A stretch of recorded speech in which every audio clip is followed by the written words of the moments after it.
नमस्कार, the news now के 2 PM bulletin में आपका स्वागत है। मैं हूं आपके साथ रोमी केरनी और आइए नजर डालते हैं इस समय तक की बड़ी खबरों पर। जम्मू कश्मीर के कुलगाम में सुरक्षा बलों और आतंकियों के बीच मुठभेड़ में 2 आतंकियों को मार गिराया गया है। इस ऑपरेशन को सेना की 34 RR CRPF और कुलगाम पुलिस अंजाम दे रही है।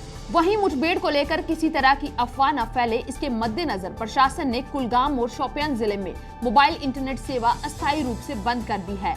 IGP कश्मीर विजय कुमार ने बताया कि मुठभेड़ में सुरक्षा बलों ने 2 आतंकियों को मार गिराया है। इलाके में तलाशी अभियान अभी जारी है। मारे गए आतंकियों की शिनाख्त भी अभी करना बाकी है। बता दें कि सुरक्षा बलों को जिले की मीरबानी हपोरा इलाके में आतंकियों के छिपे होने की सूचना मिली थी। इसी सूचना के आधार पर सुरक्षा बलों ने इलाके की घेराबंदी कर तलाशी अभियान शुरू किया था।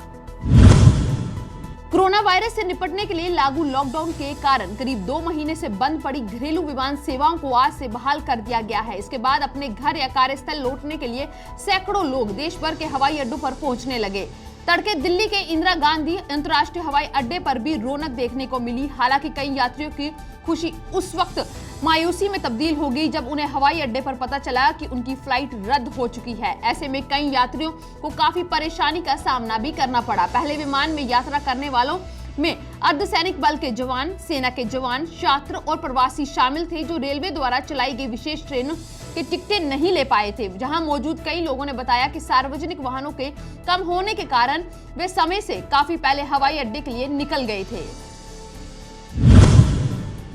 उच्चतम न्यायालय ने एयर इंडिया को अगले 10 दिनों तक कोरोना महामारी के दौरान एयरक्राफ्ट में तीनों सीटों पर यात्रियों को बैठने की मंजूरी दी, लेकिन 10 दिनों के बाद उसे बॉम्बे उच्च न्यायालय के आदेश का पालन करना होगा, जिसमें कहा गया है कि यात्रा के दौरान बीच की सीट खाली छोड़नी होगी।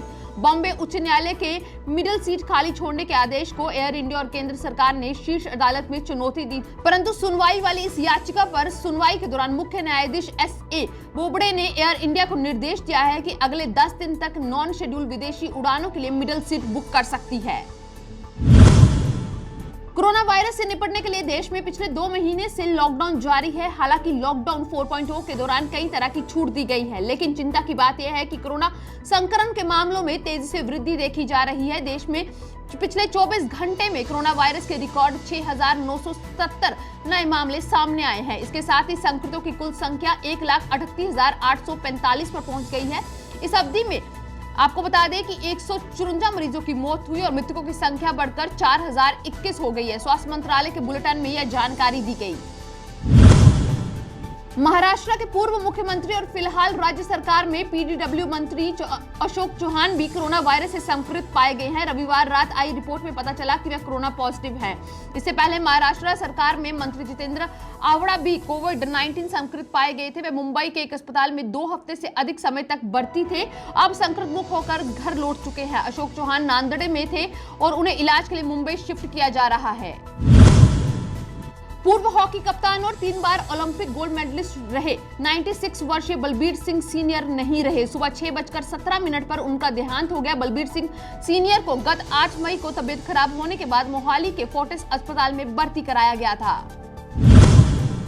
दुनिया वैश्विक महामारी कोरोना से लगातार जूझ रही है। इसी के साथ बता दें कि इस वायरस से मरने वालों की संख्या 3,46,000 से ज्यादा हो गई है। संक्रमितों की संख्या 55 लाख को पार कर गई है, जबकि 23,02,000 से ज्यादा लोगों ने कोरोना को मात दी है। दुनिया में सबसे ज्यादा प्रभावित देश अमेरिका में कोरोना से मरने वालों की संख्या 99,000 से ज्यादा हो गई है और 16,88,000 से ज्यादा लोग संक्रमित हैं।